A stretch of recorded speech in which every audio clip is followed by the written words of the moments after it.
안녕하세요. 저는 남편과 3년 전 이혼을 하고 현재 딸 하나를 키우고 있는 여자입니다. 저는 매일은 아니고 가끔 이곳에 들려서 올라온 사연을 듣고는 했는데요. 이런저런 사람들 사는 얘기를 듣다 보니 제 얘기도 이곳에 적어보면 어떨까 싶더라고요. 제 사연 읽고 공감해 주시는 분들이 과연 몇 분이나 계실까 싶지만 그래도 저 나름대로는 남들이 쉽게 접하지 못할 일을 경험했다고 생각하고 있었거든요. 그래서 이렇게 익명의 힘을 빌어서 조심스럽게 사연을 보내보려고 합니다. 저는 이제껏 부유한 집안 형편에 내리막길 없이 늘 잔잔하게 평탄한 삶을 살아왔었어요.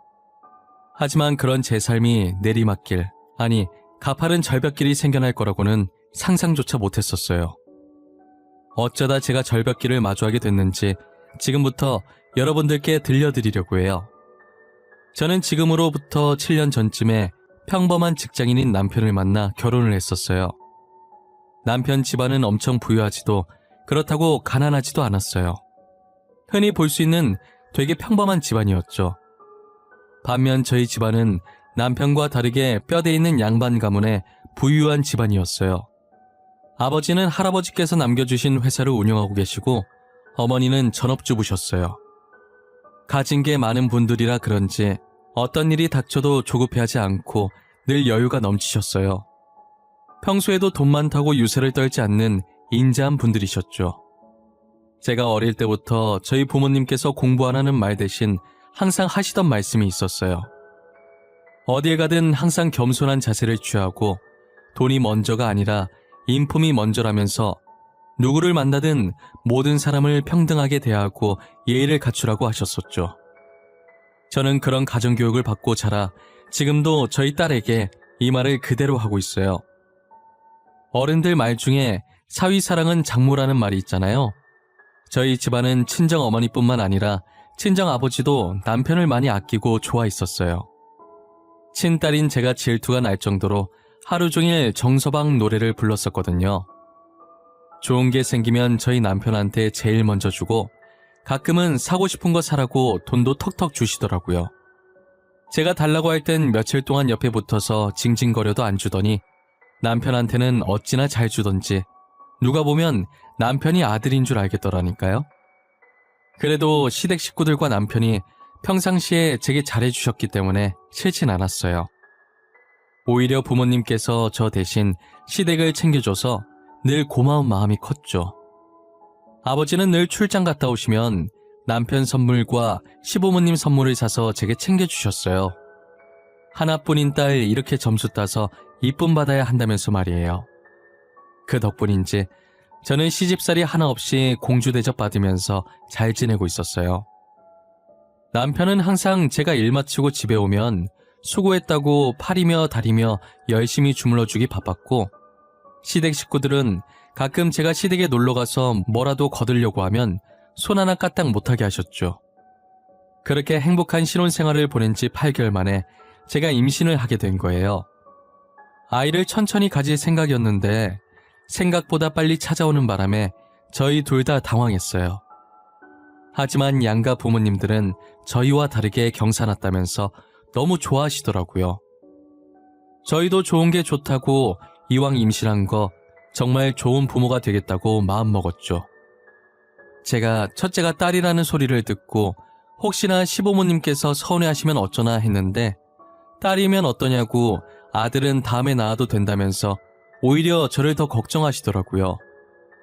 저를 친딸처럼 생각해 주시는 시부모님을 보고 괜히 눈물이 나서 아이처럼 소리내서 엉엉 울었어요. 그때가 식당이었는데 갑자기 제가 오니까 시부모님이 당황하셔서 어쩔 줄 몰라 하시더라고요. 그날 집 가는 길에 시어머니께서 말씀하시길 아들 못 낳아서 집 가면 구박받을까봐 우는 건 줄 아셨대요. 저는 그렇게 남편과 시댁 식구들의 사랑을 받으며 딸을 낳았어요. 딸이 어찌나 애교가 많은지 저희 집에서 웃음이 끊길 날이 없었어요. 얌전해서 잘 울지도 않고 잘 시간 되면 잘 자고 효녀가 따로 없었죠. 특히나 저희 애가 다른 애들과 다르게 사람을 잘 보고 잘 웃는데 웃는 모습이 얼마나 이쁜지 몰라요. 하루가 다르게 훌쩍 커가는 아이의 모습을 보는 재미에 살았었어요. 저희는 딸아이를 낳은 지 2년 만에 둘째를 임신하게 됐어요. 그런데 임신과 동시에 저희 아버지 사업이 망해서 전 재산을 다 날리게 된 거예요. 아마도 그때부터 시댁 식구의 본색이 드러나기 시작했던 것 같아요. 부자가 망해도 3대는 간다는 말이 있었는데 저희 가족은 어찌 된 게 3대는커녕 3일도 못 갈 만큼 재산이 모조리 다 날라갔더라고요. 그래도 불행 중 다행인 게 친정집만큼은 지켰더라고요. 저희 아버지 사업이 망한 뒤로 죽으라고 하면 죽는 신용이라도 했던 남편이 변하기 시작했어요. 평소에 돈 관리를 제가 하고 있었는데 이제 각자 하자고 하더라고요. 우리 돈 관리 당신이 했었잖아. 이제 각자 하기로 하자. 내 통장 어디 있어? 이번 달부터 내 돈은 내가 관리할게. 갑자기 왜? 언제는 내가 재무팀에 있어서 돈 관리 좀 해달라더니 당신 혹시 돈 필요해? 돈 필요해서 이러는 거면 필요한 만큼 내가 줄게. 아니, 그건 아니고 남자가 그래도 수중에 돈을 들고 있어야지. 언제 급한 일 생길지 모르잖아. 그리고 아버님 회사 부도나셨다며. 혹시나 해서 말하는데 나 도와줄 돈 없어. 뭐야, 나 돈 빌려달라고 한 적도 없는데 서운하게 꼭 그렇게 말해? 우리 집 일은 우리가 알아서 할 거야. 당신한테 손 벌릴 일 없어. 그럼 됐고 일단 내 통장 줘. 이번 달부터 내가 관리하겠다는 마음은 변함없어. 제가 아버지 회사 망했다고 남편한테 도와달라고 한 적도 없는데 저렇게 딱 잘라서 말을 하니 제 입장에서는 엄청 서운하더라고요. 솔직히 저희 부모님이 그동안 남편한테 얼마나 잘했는데요. 딸인 저보다 남편을 더 챙겨주고 아껴줬는데 저렇게 말하면 어느 누가 안 서운하겠어요. 저는 남편에게 서운했지만 뭐라 말도 못하고 혼자 속으로 끙끙 앓고 있었어요. 그리고 남편뿐만 아니라 시댁 식구들도 저를 대하는 태도가 냉랭해지더라고요. 손 하나 까딱 못하게 하셨던 시어머니께서 틈만 나면 저를 시댁에 호출해서 이거 해라 저거 해라 사소한 거 하나까지도 시켜먹고 계시더라고요. 임신 초반이라 조심해야 한다고 했지만 두 번째 임신은 괜찮다면서 정말 말도 안 되는 억지를 부리시면서 저를 시켜먹는 거예요. 그리고 저 하나로 모자라 첫째 딸한테도 막대하는 게 보이기 시작하면서 뱃속에 있는 아이도 딸이라고 할까봐 겁나서 일부러 아이 성별도 묻지 않았어요. 시어머니는 또 저를 호출하셔서 친구들 올 거니 빨리 와서 음식을 만들라고 하시더라고요. 하필 제가 첫째랑 다르게 둘째를 가졌을 때 입덧이 심했었어요. 음식을 만드는데 저도 모르게 계속 헛구역질이 나오더라고요. 이게 참으려고 해도 참아지는 게 아니잖아요. 그래도 저 나름대로 한번 참아보겠다고 이를 악물고 있었는데 시어머니께서 잠깐 제가 헛구역질하는 소리를 듣고선 들고 있던 소쿠리를 제 쪽으로 던지시더라고요. 더럽게 음식 만들면서 뭐하는 짓이야? 왜? 아주 토를 해라 토를 해. 지금 내가 음식 좀 만들라고 했다고 시위하는 거야? 어머님 죄송해요. 제가 입덧이 심해서 참아보려고 했는데 참아지지가 않아서요. 진짜 일부러 그런 게 아니거든요. 헛구역질한 음식을 덜어서 어떻게 먹어? 다 갖다 버려! 하여튼간에 잘하는 게 하나도 없어. 저는 결국 했던 음식들을 다 버리고 다시 만들기 시작했어요. 이번엔 제 옆에 와서 음식을 집어 먹으시더니 맛이 이게 뭐냐고 손가락으로 머리를 미시더라고요. 제가 여기서 왜 이러고 있어야 하는지도 모르겠고 왜 이런 대접을 받고 있는지도 모르겠더라고요. 그땐 이게 다 저희 아버지 사업이 망해서 이러는 건 줄 정말 생각지도 못했었어요. 도대체 이게 무슨 영문인지도 모른 채 시댁 식구들한테 무작정 당하기 시작한 거예요. 임신 5개월 정도 됐을 때가 추석이었는데 정말 다시 떠올리고 싶지도 않은 기억이에요. 몸이 좋지 않아서 남편 먼저 보내놓고 저 혼자 뒤늦게 시댁으로 향했었어요. 남편은 시어머니께 말씀을 안 드린 건지 제가 들어가자마자 화를 내시더라고요. 네가 아직까지 부잣집 공주님인 줄 알아? 명절에 시댁에 와서 일을 도와야 할 거 아니야? 멀쩡한 며느리 두고 늙은 시애미가 이걸 다 준비해야겠어? 어머님 죄송한데 제가 몸이 안 좋아서 조금 늦었어요. 그리고 1시간밖에 안 늦었는데 그게 이렇게까지 화낼 일이에요? 당신, 어머니한테 버릇없게 지금 이게 뭐 하는 짓이야? 그냥 죄송하다고 하면 끝날 일을 굳이 말대답해야겠어? 당신이 아프다고 말만 해줬어도 어머님이 이렇게까지 화 안 내실 거 아니야. 내 말이 틀려? 내 말이 맞잖아. 아니다. 그냥 말을 말자. 싸울 힘도 없다. 너 지금 하늘 같은 남편한테 말버릇이 그게 뭐야? 너희 부모님이 그렇게 가르치셨어? 어머님, 말 한번 잘 꺼내셨어요. 저희 부모님이 그동안 시댁 식구들한테 얼마나 잘했는데요. 기억 안 나세요? 그런데 어떻게 저한테 이런 식으로 하실 수가 있어요? 시어머니 입에서 저희 부모님 얘기 나오니까 순간 울컥하더라고요. 그동안 저희 부모님이 얼마나 잘해주셨는데 지금 시어머니께서 저한테 이러나 싶어서요. 저는 정말 틀린 말 한 거 없다고 생각했는데 어디에 화가 나신 건지 시어머니께서는 제 말이 끝나기가 무섭게 제 뺨을 때리시더라고요.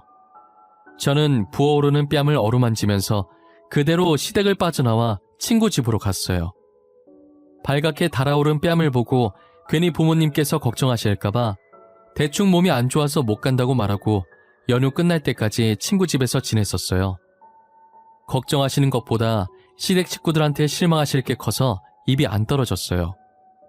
친구는 제 얘기를 듣더니 어떻게 사람들이 그렇게 못됐냐고 당장 이혼하라고 하더라고요. 저도 당장 이혼하고 싶었지만 아이들이 있으니 그게 마음처럼 쉽게 안 되는 거예요. 저만 참으면 다 괜찮을 것 같다는 안일한 생각을 하면서 지냈어요. 어찌저찌 시댁 식구들의 횡포를 견디고 둘째를 출산하게 됐어요. 둘째를 낳고 보니 남편을 쏙 빼닮은 아들이더라고요. 아들 얼굴이 보고 싶지 않을 정도로 남편과 많이 닮았었어요. 그러면 안 됐는데 산후조리원에서 입원하는 동안 한 번도 아들 얼굴을 보지 않았어요. 시어머니께서는 손자라고 아주 좋아 죽더라고요. 집으로 아들을 데리고 돌아왔을 때 저희 딸이 동생 보려고 다가가면 시어머니께서 못 보게 막더라고요. 더러운 손으로 만지는 거 아니라는 둥, 애 얼굴 닳는다는 둥, 이상한 말을 하면서 딸에게 화내시더라고요. 저는 그대로 딸을 안아들고 친정집으로 도망을 왔었어요.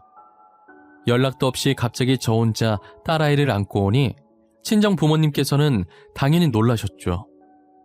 그간 시댁에 있었던 일을 전부 친정 부모님께 말씀드렸어요. 당장이라도 이혼하라고, 그동안 자신들이 어떻게 했는데 은혜를 이따위로 갚냐고 난리셨어요. 애들을 봐서라도 참고 지내려고 했는데 도저히 안 되겠는 거예요. 애들 지키려고 계속 거기 있었다간 제가 먼저 죽을 것 같더라고요. 저는 이혼 서류만 우편으로 보내주고 남편을 만나지 않았어요. 그랬더니 남편이 시어머니와 함께 저희 집을 찾아왔더라고요. 딱히 얼굴 마주하고 싶지 않아서 나가보진 않았는데 시어머니와 저희 부모님이 대화하는 소리가 들리는 거예요. 따님이 이혼 서류를 저희 집으로 보냈던데 알고 계십니까? 이혼 서류를 보내도 저희가 보내야지 무슨 이런 어이없는 경우가 다 있답니까? 저희 딸이 이혼 서류 보낸 게 왜요? 보내면 안 되는 이유라도 있습니까? 당신들이 뭐 잘난 게 있다고 저희 집까지 찾아오셨어요? 까놓고 말해서 사업이 망하고 이제 아무것도 없는 따님을 계속 걷어주면 감사하다고 해야죠. 감사하다고는 못할 망정 이혼 서류를 보내니 정말 저희 입장에서 황당하네요. 혹시 사돈께서는 입으로 똥 싸는 게 취미십니까? 누가 누굴 걷어줘요? 그럼 저희가 이제껏 쥐뿔도 없는 그쪽 아들 걷어준 건 생각이 안 나시나 봐요? 저기요 사돈, 제가 입으로 뭘 싸요? 지금 고개 숙여야 할 사람이 누군데 이러실까? 지금 저희가 사돈네들보다 위에 있는 것 같은데 안 그래요? 미안한데 이 집만 해도 당신들이 가진 재산보다 많아요. 저희는 손해볼 거 전혀 없는데. 어차피 이혼하는 건 애들 문제인데 언제까지 마마보이처럼 어머니가 나서게 할 건가 정서방? 뭐? 누가 마마보이라는 거야? 그리고 지금 당신 딸도 안 나오고 당신이 나서고 있잖아. 왜 나는 나서면 안 되는 건데? 아우 시끄러. 저기요 아주머니. 아주머니께서 이때까지 저희 귀한 딸 괴롭혔다면서요. 지금까지 딸 혼자 당신들이랑 맞섰는데 처음으로 우리가 나서는 것도 안 되나? 시어머니께서는 빽빽 소리만 지를 줄 알았지 저희 어머니한테 한마디를 못 이기더라고요. 어휘력이 딸리니 아무 말도 못하고 씩씩거리기만 하시다가 자기 성질에 못 이겨 당장 이혼시키겠다고 하면서 남편을 데리고 나가는 거예요. 그러더니 나중에 다시 어머니한테 연락해서 손녀는 데리고 가던가 말던가 알아서 하고 손자는 자기 핏줄이라면서 절대 못 준다고 했다더라고요. 누가 들으면 제가 딸을 어디서 주워온 줄 알겠더라니까요. 아들이 남편이랑 너무 쏙 빼닮아서 어차피 데려오고 싶은 마음도 없었어요. 그렇게 저희는 합의 이혼을 했고 혼인 파탄의 책임이 시댁에게 조금 더 있다고 판정이 나서 저는 위자료를 조금 챙기고 완전히 헤어졌어요. 혼자서 딸아이를 키우게 됐지만 어릴 때부터 워낙 순했기 때문에 크게 어려움은 없었어요. 저희 부모님 말도 얼마나 잘 듣던지 이쁨 받으면서 잘 자라고 있었죠. 그리고 아버지께서는 어떻게든 집안을 다시 살려보겠다고 아등바등거리셨어요. 평생 회사에 앉아만 계시다가 난생 처음 몸쓰는 막노동을 해보셨어요. 역시 나이도 있으시고 고된 일을 처음 해보시니 하루 만에 알아놓으셨더라고요. 어머니도 식당 일을 하셨지만 좀처럼 집안이 일어날 기미가 안 보였어요. 끝까지 친정집을 지켜보려고 했는데 결국 그 집을 팔고 이사를 가기로 결정했어요. 그런데 어차피 집이 크니까 파는 것보단 그 집을 다른 사람한테 월세나 전세를 주고 그 돈으로 두 분이서 살만한 원룸이나 투룸을 구하는 게 낫겠다는 생각이 드는 거예요. 제가 계산을 해보니 그렇게 해도 돈이 남았었거든요. 부모님은 제 말처럼 본가를 다른 사람에게 월세 내어주고 그 돈으로 투룸 월세를 구하셨어요. 그리고 저희는 이사갈 준비를 하려고 짐을 싸고 있었죠. 이삿짐 정리를 하는데 서랍 안에 자물쇠로 잠긴 낡은 상자가 하나 나오더라고요. 자물쇠 비밀번호를 알아야 하는데 아무도 비밀번호를 몰라서 결국 칼로 상자를 잘라버렸어요. 낡은 상자 속엔 상자만큼이나 낡은 땅 문서가 들어있었어요. 그것도 하나가 아니라 둘이나 들어있더라고요. 할아버지가 몰래 숨겨놓으셨던 땅 같았는데 명의를 보니 제 이름으로 되어 있더라고요. 문서와 함께 편지가 하나 있었는데 혹시나 집안이 망하게 될 때를 대비해서 제 이름으로 땅을 사두셨다고 적혀 있는 거예요. 할아버지는 정말 몇 수 앞을 내다보고 계셨던 건지 저희 부모님이랑 편지를 보면서 감탄했어요. 현재 그 땅 시세가 얼마나 될까 궁금해서 알아보니 현재 하늘을 찌르고 있더라고요.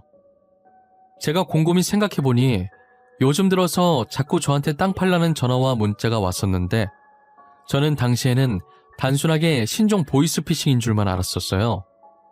아버지 사업하고 있을 때 연락 왔으면 아버지가 가지고 있는 땅 때문에 일어나 라고 생각했을 텐데 현재 사업 말아먹어서 다 잃었는데 무슨 땅을 말하나 싶었거든요. 그런데 그 사람들이 말한 땅이 바로 이 땅들이었던 거예요. 이 땅들도 알고 보니 최근에 갑자기 시세가 올랐다고 하더라고요. 말 그대로 저희 집안은 지혜로우신 할아버지 덕분에 다시 돈방석에 앉게 된 거죠. 저는 부모님을 모시고 땅 문서에 적힌 주소를 찾아가 보기로 했어요.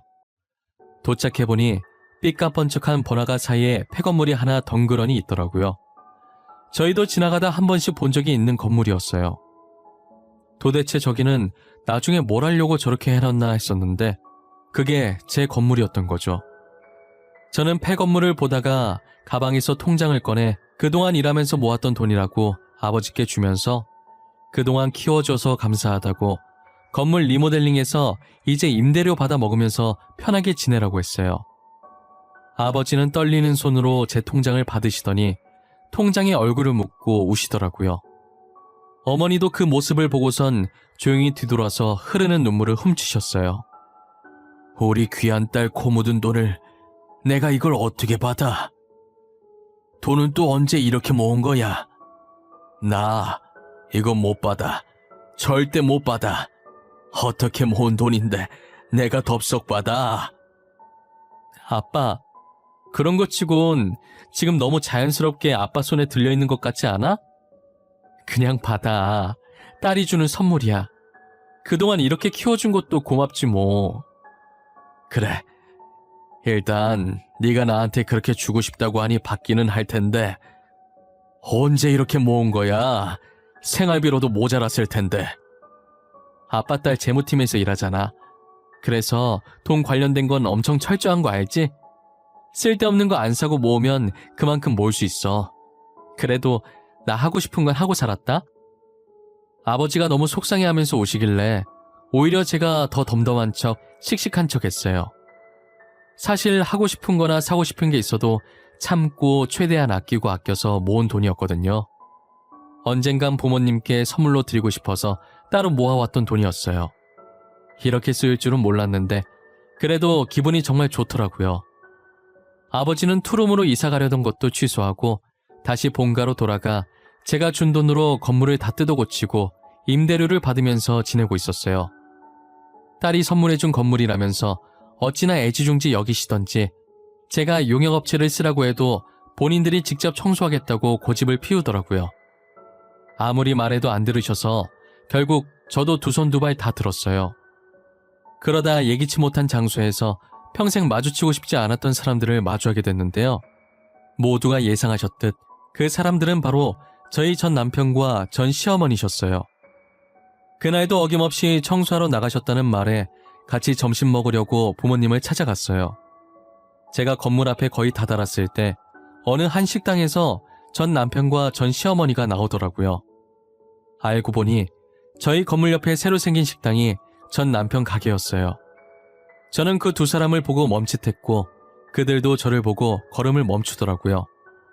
마침 저희 부모님께서도 청소가 끝나셨는지 청소용품을 들고 나오고 계셨어요. 드라마도 아니고 어쩜 그렇게 타이밍이 절묘한지 모르겠어요. 고무장갑을 낀 채 청소용품을 들고 나오는 저희 부모님을 본 전 시어머니께서는 한쪽 입꼬리를 올리면서 팔짱을 끼고 저희에게 다가오더라고요. 어머, 이게 누구야? 사돈, 아참, 이제 아니지?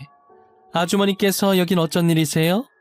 이 건물에서 청소하시나 봐요. 혜지야, 어디서 개 짖는 소리 안 들리니? 똥개가 앞에 있나 왜 이렇게 시끄러워? 저기요 아주머니, 아주머니 가던 길이나 계속 가세요. 저희 아세요? 자존심은 여전하시네. 그쪽 꼴 보니 저도 아는 척하고 싶지 않아요. 부잣집 사모님께서 어쩌다 남의 건물 청소나 하고 계실까? 내가 건물 청소를 하든 뭘 하든 뭔 상관이시래? 그쪽은 엄청 대단한 일 하고 있나 봐요. 저희가 이번에 식당 하나 차렸거든요.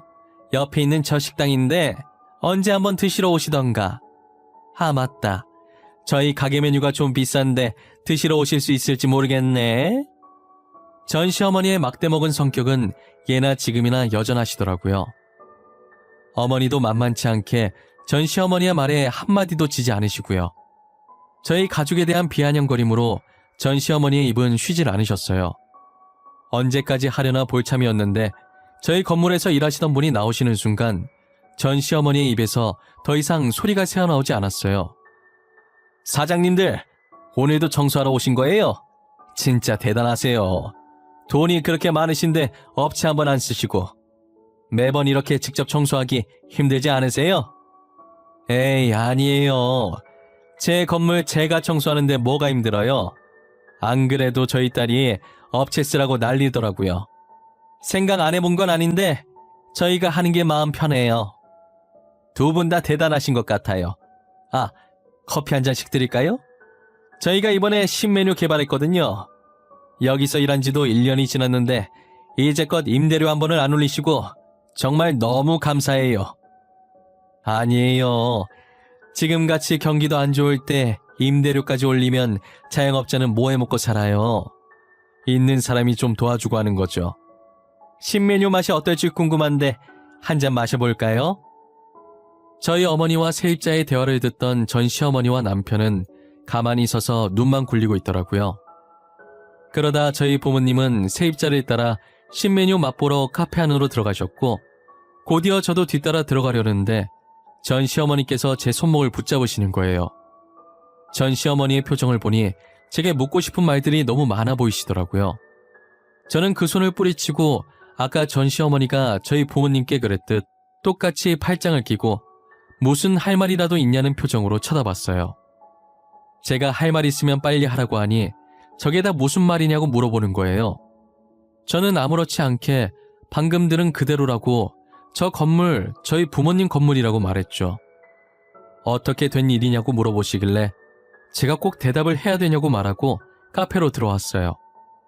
카페 안으로 들어와 전 시어머니와 전 남편을 몰래 지켜보니 뻥진 표정으로 서 있다가 자신의 머리를 주먹으로 치더니 주랭랑 치시더라고요.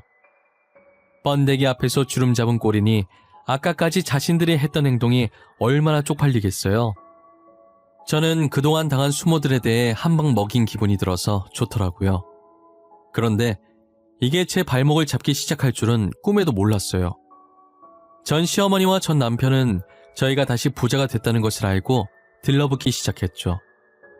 저희가 마주쳤던 그날 이후로 부모님 건물 앞을 기웃거리시면서 친한 척을 하셨나 봐요. 사돈으로 함께했던 시간들을 생각해보라고 하는 말에 어머니가 기가 찼다고 하시더라고요.